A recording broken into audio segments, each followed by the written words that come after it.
Saludo a la iglesia en esta noche con la paz del Señor. Invito a que abra su Biblia en el capítulo 12 de Romanos y vamos a dar lectura a un único versículo que es el verso 16. Y como tenemos por costumbre, vamos a leerlo de manera unánime a la voz de tres. 1, 2, 3. Unánimes entre vosotros, no altivos, sino asociados con los humildes, no seáis sabios en vuestra propia opinión. Mi hermano Juan José, diríjanos una palabra de oración. Padre nuestro que estás en los cielos, Señor, en esta Gracias. venimos a tu presencia en el Sí. nombre de Jesús. Señor, tu palabra, Señor.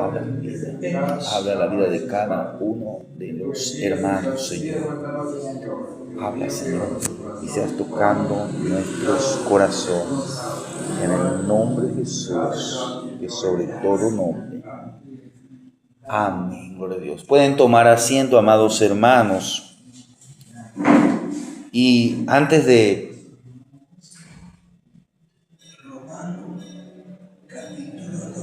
Sí, 12, el verso 16. Ese fue nuestro texto clave, aunque nuestra meditación va a ser en Primera de Samuel. Pero antes de ir a Primera de Samuel, porque hoy día vamos a retomar el estudio de la vida del rey David,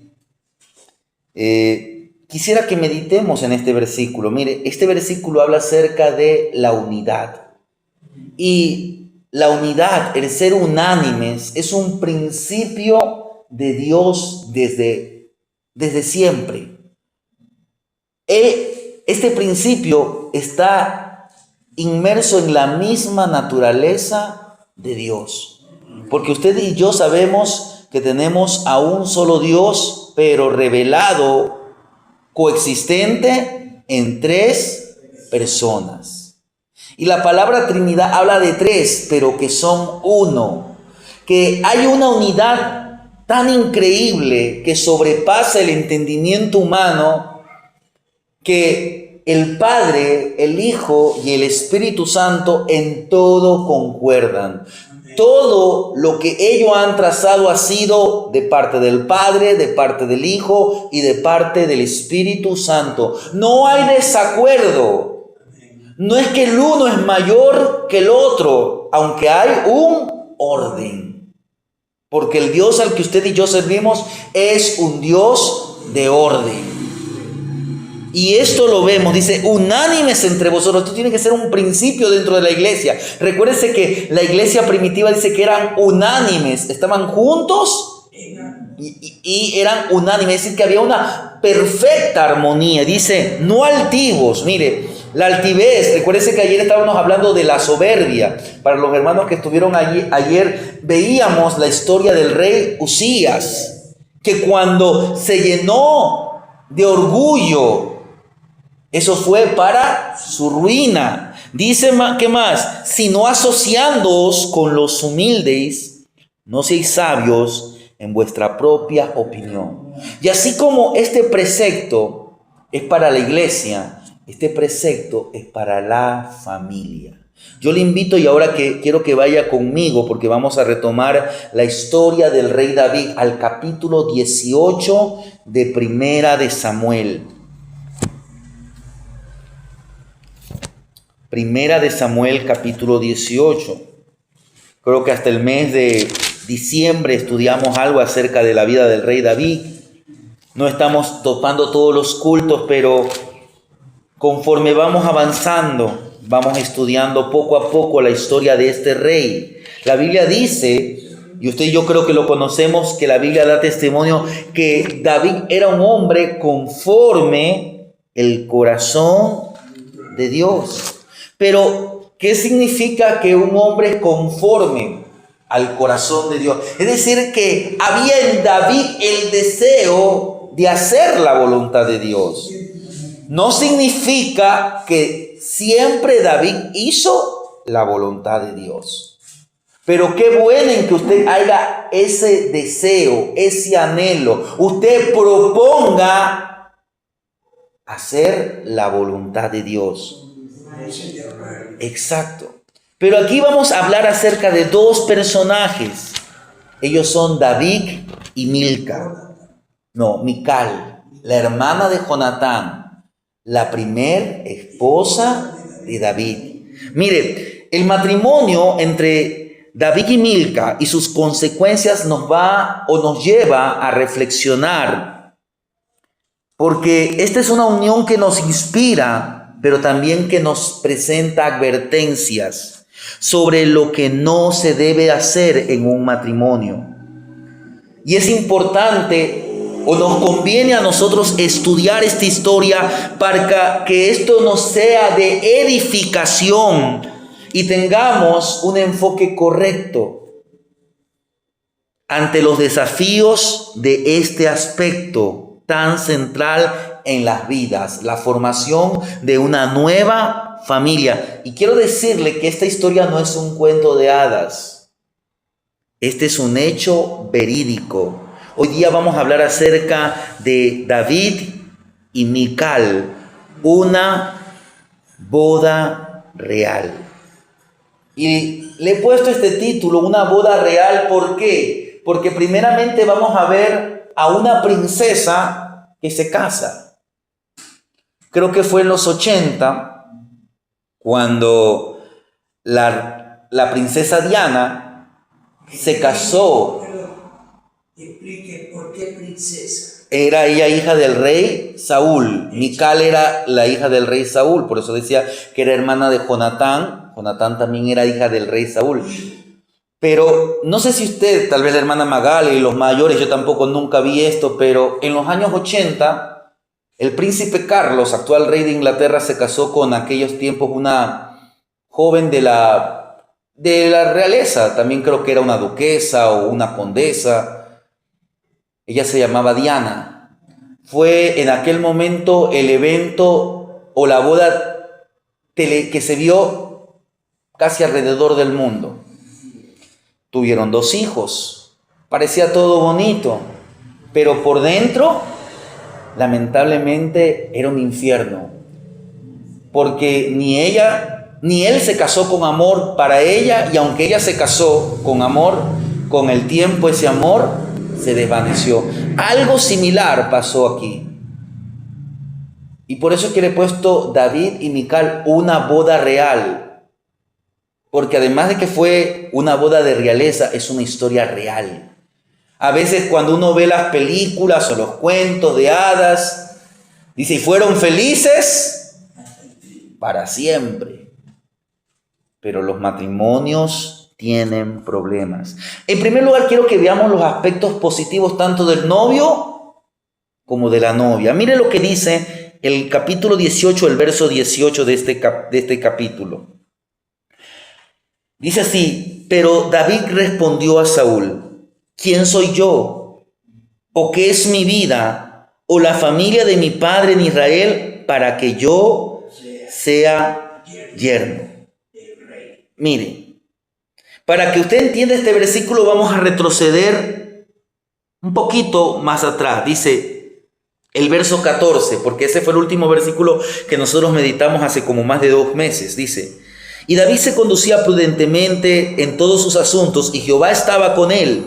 Y viendo Saúl que se portaba tan prudentemente, tenía temor de él. Mas todo Israel y Judá amaba a David, porque él salía y entraba delante de ellos. Entonces dijo Saúl a David: he aquí, yo te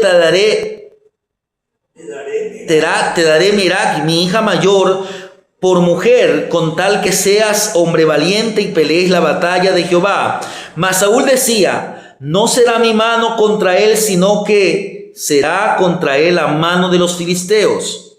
David respondió a Saúl: ¿quién soy yo? ¿O qué es mi vida? ¿O la familia de mi padre en Israel para que yo sea yerno del rey? Llegado el tiempo en que Merac, hija de Saúl, se había de dar a David, fue dada por mujer a Adriel Meholatita. Pero Mical, la otra hija de Saúl, amaba a David, y fue dicho a Saúl y le pareció bien a sus ojos. En primer lugar, quiero que veamos al novio. Miren la respuesta de David cuando le proponen esto. Y en aquel momento ya David no era cualquier cosa. Ya David había matado al gigante Goliat. Ya David era un hombre, uno de los soldados de mayor estima. El pueblo de Israel lo quería a David. David era, como se podría decir, un general del ejército del rey Saúl. Tenía un buen puesto. Podía él hasta aspirar hasta ser el yerno del rey. No era de la realeza. Porque en aquellos días la única familia de la realeza era tal vez la familia de Saúl y tal vez las familias de los príncipes de cada tribu. David no aspiraba a esto. David él decía, yo soy el menor, el más pequeño. ¿Qué es lo que le quiero ver? Vemos a un novio humilde. Y la humildad es una valiosa cualidad. Y si usted estudia o conoce la historia de David, va a ver que esto fue parte constante de la vida de David. Mire, él reconocía sus limitaciones. Mire lo que dice Primera de Crónicas 17:16.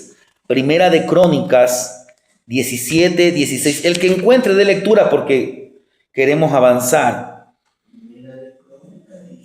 Mire, dice así: y entró el rey David y estuvo delante de Jehová y dijo: Jehová Dios, ¿quién soy yo? ¿Y cuál es mi casa para que me hayas traído hasta este lugar? Mire, sí. Y si usted lee, voy a dar algunas citas, no las vamos a leer, pero para que usted tenga una idea, mire. David aún era un hombre que respetó a la memoria de sus amigos. Cuando llegó a ser rey, él no se olvidó.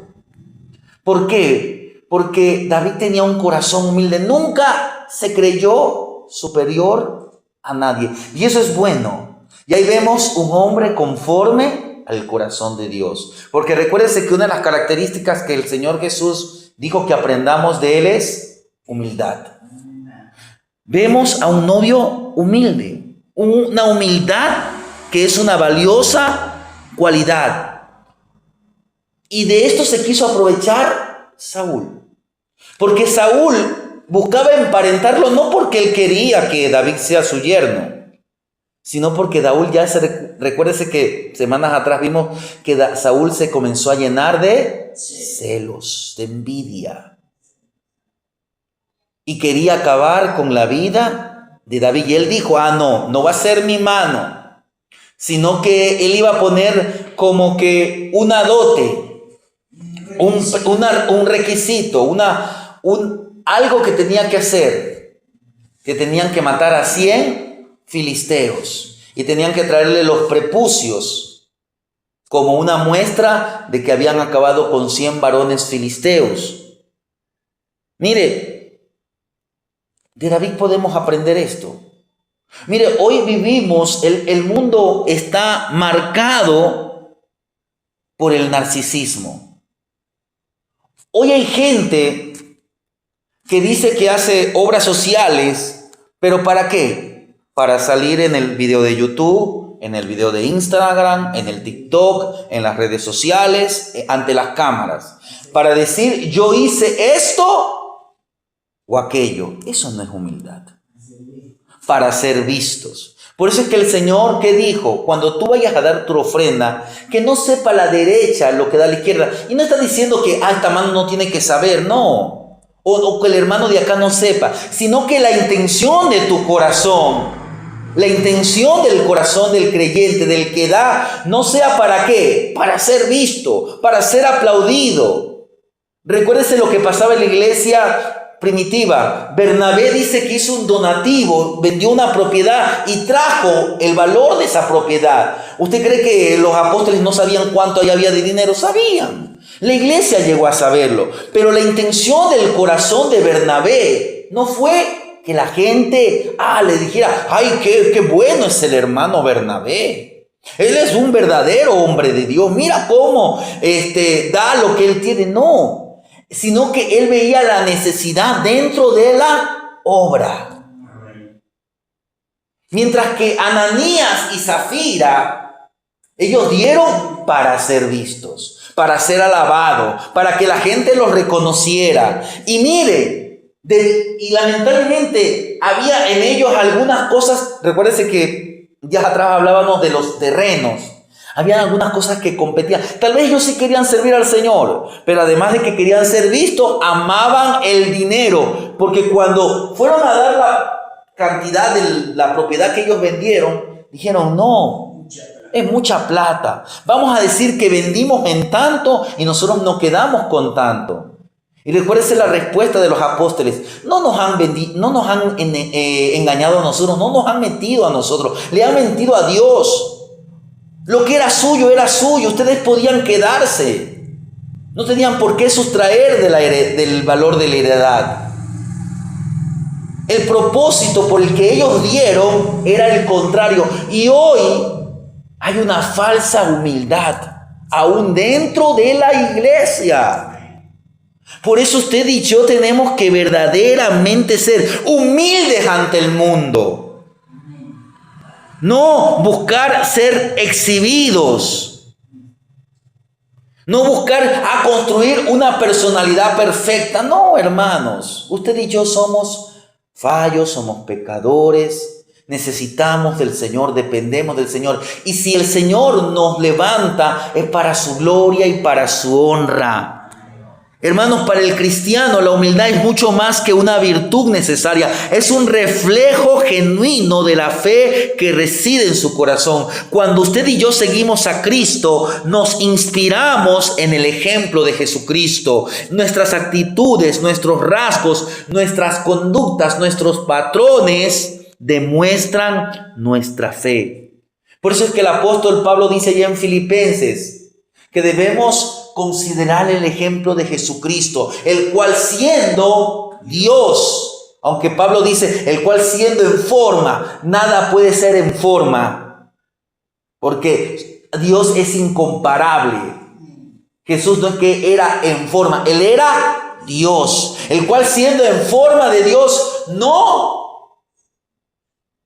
tuvo temor, no tuvo miedo, no fue para Él algo imprescindible, sino que Él dice que se despojó de su gloria. ¿Qué es lo que Él dice? Que Él no hizo uso de su gloria, sino que se hizo hombre. Y estando en condición de hombre, fue siervo.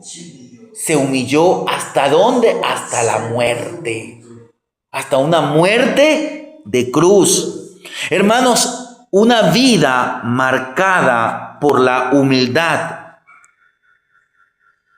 Cuando usted y yo somos alcanzados para la gloria y la gracia de Dios, es porque hemos sido marcados por la humildad. Todo lo que hagamos, usted dice, es por la gracia del Señor. Nada de lo que hagamos es porque yo sé o que no. Si usted mañana llega a hacer algo, llega a tener un título, es un privilegio. Lo que somos por la gracia de Dios. Caminemos bajo la divinidad, bajo la guía divina. Vivamos los propósitos del Señor. Mire, David sabía que él era el futuro rey de Israel, pero él trató de mantener un bajo perfil, trató de ser humilde. Él sabía de dónde el Señor lo había sacado. De allí, de las ovejas de su padre. Mire, cuando usted y yo reconocemos nuestra dependencia divina y también reconocemos nuestras limitaciones, abrimos con alegría nuestras vidas a la acción poderosa del Espíritu Santo. Y esto va a traer una dinámica transformadora. Entonces, ¿qué va a pasar? Su vida va a ser transformada y va a aflorar el fruto del Espíritu Santo. Va a haber amor, gozo, paz, paciencia, benignidad, bondad, fe, mansedumbre y templanza, dominio propio. La humildad es indispensable. David era humilde y eso es positivo. ¿Qué más podemos ver? Ahora vamos a ver la novia, algo positivo, que ya lo leímos volviendo a 1 de Samuel capítulo 18. El verso 20 que yo leí al final dice: pero Mical, la otra hija de Saúl amaba a David.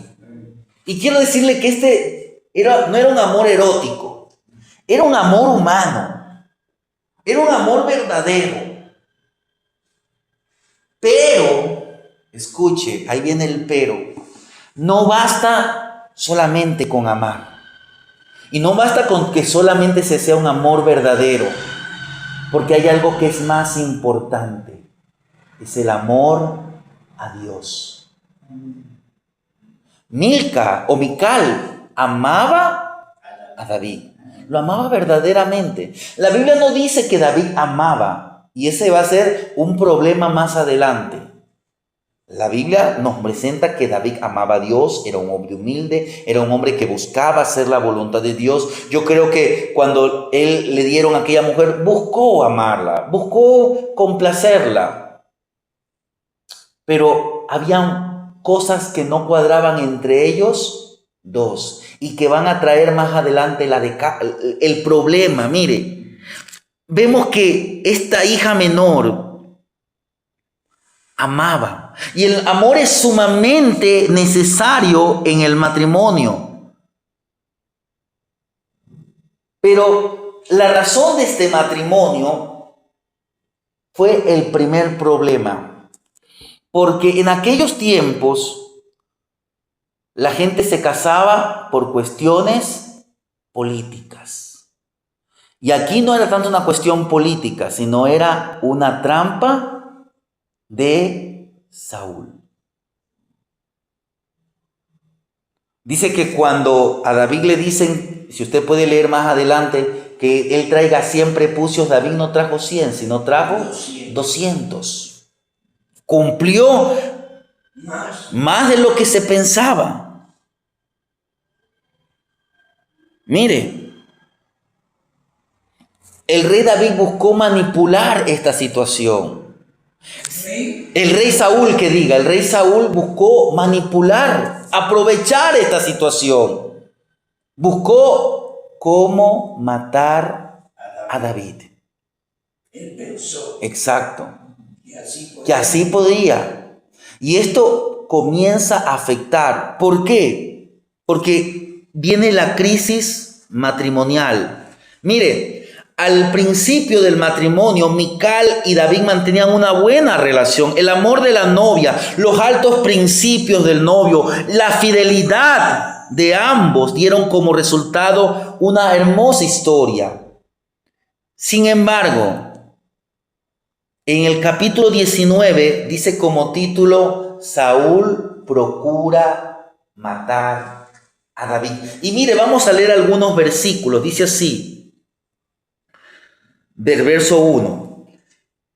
Habló Saúl a Jonatán su hijo. Estamos en 1 de Samuel, el capítulo 19. Ahí mismo donde tenemos la lectura central. Mire, habló Saúl a Jonatán su hijo y a todos sus siervos para que matasen a David.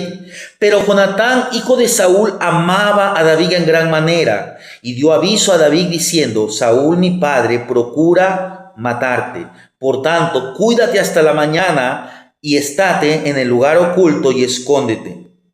Y yo saldré y estaré junto a mi padre en el campo donde estés y hablaré de ti a mi padre y te haré saber lo que haya. Y Jonatán habló bien de David a Saúl su padre y le dijo, no peque el rey contra su siervo David, porque ninguna cosa ha cometido contra ti, porque sus obras han sido muy buenas para contigo. Pues él tomó su vida en su mano, mató al filisteo y Jehová dio gran salvación a todo Israel. Tú lo viste y te alegraste. ¿Por qué pues pecarás contra la sangre inocente matando a David sin causa? Y escuchó Saúl la voz de Jonatán, y juró Saúl, vive Jehová que no morirá. Llamó Jonatán a David y le declaró todas estas palabras. Y él mismo trajo a David a Saúl y estuvo delante de él como antes. Después hubo de nuevo guerra. Salió David, peleó contra los filisteos, los hirió con gran estrago y huyeron delante de él. Y el espíritu malo de parte de Jehová vino sobre Saúl, y estando sentado en su casa tenía una lanza a mano mientras David estaba tocando. Y Saúl procuró enclavar a David con la lanza a la pared, pero él se apartó de delante de él, el cual hirió con la lanza en la pared, y David huyó y escapó aquella noche. Y prestemos atención desde el verso 11. Mire, esto es muy importante porque aquí ya vamos a ver a Mical. Saúl envió luego mensajeros a casa de David para que lo vigilasen y lo matasen a la mañana. Mas Mical, su mujer, avisó a David diciendo: si no salvas tu vida, esta noche, mañana serás muerto. Y descolgó Mical a David por una ventana, y él se fue y huyó y escapó. Tomó luego Mical una estatua y la puso sobre la cama, la acomodó por cabecera una almohada de pelo de cabra y la cubrió con la ropa. Y Saúl envió mensajeros para prender a David. Ella respondió: está enfermo. Y volvió Saúl a enviar mensajeros para que viniesen a David, diciendo: traédmelo en la cama para que lo mate. Y cuando los mensajeros entraron, he aquí la estatua estaba en la cama, y una almohada de pelo de cabra a su cabecera. Entonces Saúl dijo a Mical: ¿por qué me has engañado así y has dejado escapar a mi enemigo? Y Mical respondió a Saúl: porque él me dijo: déjame ir, si no yo te mataré. Huyó pues David y escapó y vino a Samuel en Ramá y dijo todo lo que Saúl había hecho con él. Y él y Samuel fueron y moraron en Nayob. Hasta ahí vamos a llegar. Y después quiero tocar para finalizar otra cosa. Pero al meditar, vemos la crisis. David tuvo que huir. Y ahí comenzó a haber una falta de comunicación. Más adelante, ¿qué hace Saúl? Saúl da a Milca o a Mical a otro hombre para que sea el esposo. La falta de diálogo y algunas cosas que quiero que meditemos en lo que acabamos de leer. Porque en la Reina Valera usted ve que se habla de una estatua. Cuando usted lee en otras versiones, ahí no se dice una estatua, se dice un ídolo. Sí. Y ahí está el primer problema y el gran problema. Pero un ídolo viene a ser una estatua. Sí. Pero aquí está el gran problema. ¿Por qué había un ídolo en la casa de Mical? ¿Por qué Mical tenía un ídolo? Porque ella no estaba bien con él. Exacto. ¿Cómo andarán dos juntos si no están de acuerdo? Por eso es que hoy muchos hogares de hasta creyentes se van a pique. Porque puede ser que el uno ama a Dios y el otro es como dice Oseas, creo que dice, que es torta, o no, Amós, es una torta no volteada. Es un creyente a medias tintas. No se ha entregado totalmente al Señor. No estoy hablando de que es perfecto, no. Creyente perfecto no lo hay, estamos siendo perfeccionados. Pero debe haber una verdadera entrega al Señor. ¿Qué más vemos? Que Mical, para que el padre no la reprendiese o no la amonestara o no le hiciera algún daño, ella mintió. Ella tenía que haber dicho la verdad y David tenía que haber buscado cómo haber recuperado a su mujer. O sea que ella tenía que haberle dicho: yo ayudé a mi esposo. ¿Para qué? Porque él es mi esposo, él es una sola carne. Recuérdese el principio que dice en Génesis: dejará el hombre padre y madre. En otras palabras, cuando una mujer se casa con un hombre, tiene que seguir honrando a sus padres. Pero ahora, la persona después de Dios más relevante en la tierra es el cónyuge. Exacto, el esposo o la esposa. Ella puede decir: no, pero es que, ¿cómo voy a irme contra mi padre? No. Por eso muchos matrimonios fracasan. Ay, no es que es mi padre. Sí, es su padre, pero ahora usted se casó. Y usted tiene que estar sujeta a su esposo, en las buenas y en las malas. Y como le digo, y lo más importante es que Milca no amaba a Dios. Amaba a David, pero no amaba a Dios verdaderamente.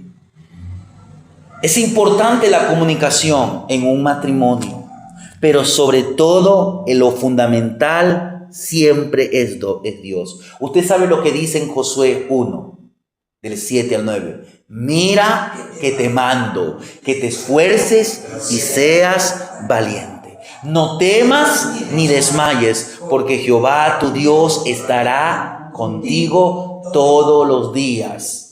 Mire.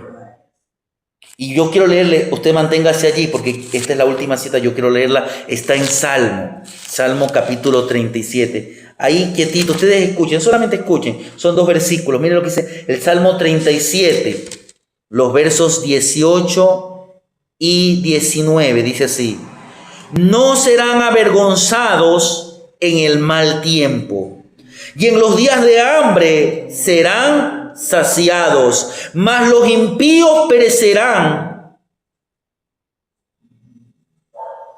y los enemigos de Jehová como la grasa de los corderos serán consumidos, se dispararán como el uno. Pero mire lo que 37, verso 18, quiero que leer el 18 porque leí el 19. Mire, conoce Jehová los días de los perfectos, y la heredad de ellos será la heredad de ellos, la morada, el hogar, lo que Dios les ha dado. Hermanos, lo fundamental es Dios. Cuando Dios está con nosotros, mire, así como David experimentó trampas y peligros, hoy nosotros atravesamos problemas. No obstante, es una realidad asombrosa que en nuestra calidad de hijos de Dios tenemos el privilegio de acceder a la misma presencia de Dios. Usted y yo podemos ir con nuestras cargas, con nuestros problemas. Yo creo que David y Mical, ellos ya se tenían que dar cuenta de los problemas, el entorno que a ellos le estaba trayendo problemas, le estaba afectando. Pero a veces no hay diálogo, y peor cuando los dos buscan a su manera. David tenía que buscar a Dios, y Mical también tenía que buscar a Dios, y David tenía que decir al Señor: Señor, aunque yo tal vez no me casé con amor por esta mujer, enséñame a amar así como tú me amas a mí. Mire, lamentablemente, si usted recorre, David llega a ser rey. Para cortar la historia, David llega a ser rey. Cuando David llega a ser rey, manda a que le manden a su mujer. Recuérdese que Mical había estado con otro hombre. Le disuelven esa unión, ese segundo matrimonio. Mical vuelve con David. Le dice al general Abner que le traiga a su mujer y todo ya.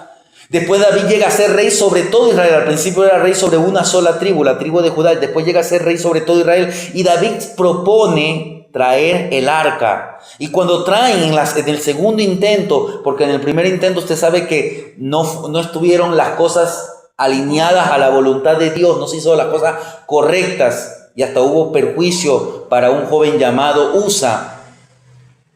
En el segundo intento, la Biblia dice que David estaba tan alegre que danzaba delante de la presencia de Dios. Pero Mical ya no lo amaba a David. Dice que cuando lo vio, lo despreció en su corazón. Y cuando él llega, le dijo palabras fuertes. Te has comportado como los criados. ¿Qué podemos ver? Que ese amor que Mical un día tenía se había desvanecido, producto de la amargura, producto de lo que metieron sus padres, producto de la forma como David la trató, por la falta de comunicación. Porque mire, David no dijo, bueno, voy a hablar con Mical, ¿será que ella quiere volver conmigo? Mire, ha estado con otro hombre tantos años, tal vez en el tiempo llegó a amarlo. No se tuvo en consideración a Mical. Se la trató como a un juguete, como una cosa. Por eso es que en el matrimonio, los que han estado casados o tal vez desean formar un matrimonio, tienen que buscar de Dios. Lo fundamental siempre debe ser Dios. Es indispensable que además del amor romántico, además de los valores, principios que deben tener aquellos que desean formar un hogar, tanto el hombre como la mujer deben realmente amar a Dios, como dice la palabra, con todo su corazón, con toda su alma, con toda su fuerza, pues así Dios será el cimiento indestructible de aquella unión matrimonial. Para concluir este mensaje, al examinar la historia de David y Mical, aprendemos el valor de la humildad, la importancia, la inestimable belleza del amor humano en el matrimonio, la importancia de la presencia del Señor en nuestras vidas. Ya no a temer a los desafíos, pues el creyente, pues un matrimonio que realmente busca de Dios no está solo. Por el contrario, de los errores. Cuando un matrimonio cristiano busca de Dios, aún de los problemas pueden traer lecciones para su vida. Se pueden aprender. Cuando el creyente supera, cuando el matrimonio supera esos problemas, dice, ya sabemos cómo superar las diferencias. Ya te conozco un poco más. Ya voy a modificar, voy a cambiar, voy a buscar hacer esto para el bien de nuestro matrimonio. Pero a veces, cuando no buscamos de Dios, cuando no es el centro de nuestra vida, los problemas, los errores traen daños lamentables. Hay falta de diálogo, hay falta de empatía, hay falta de respeto por el cónyuge, por las ideas del cónyuge. Por eso pongamos en práctica lo positivo, aquellos aspectos nocivos que hemos visto tanto de Mical como de David. Evitemos para no tener el triste final. No solamente esta es una historia que la encontramos. Hoy hay tantos matrimonios, como le ponía el gran ejemplo de este matrimonio muy conocido, el príncipe Carlos, hoy el actual rey Carlos, con aquellos tiempos la princesa Diana de Gales. Lady Di. Exacto, Lady Di. El final hasta fue tan trágico que Lady Di falleció en un accidente. Se cree que la mataron. Otros nos dicen que se cree que la mataron, pero al final la historia es... Ambos se engañaron, pastor. Ambos se engañaron. Carlos nunca se casó enamorado de Lady Di. Él ya estaba enamorado de la que actualmente es la esposa. Camila. Sí. Por eso le digo, a veces los matrimonios son por X o Y cosas. No, debe haber amor. El amor humano es bueno, pero ese amor humano tiene que estar llevado por el amor de Dios. Amén. Cuando Dios derrama de su amor, entonces el amor humano no se desgasta. El amor humano se perfecciona. El amor humano se asemeja al amor de Dios. ¿Por qué? Porque Dios derrama de su amor en el corazón del esposo y de la esposa. Entonces, para los que algún día tal vez formen un hogar, o para los que tienen un hogar, que el amor de Dios sea el fundamento de la unión matrimonial. Amén.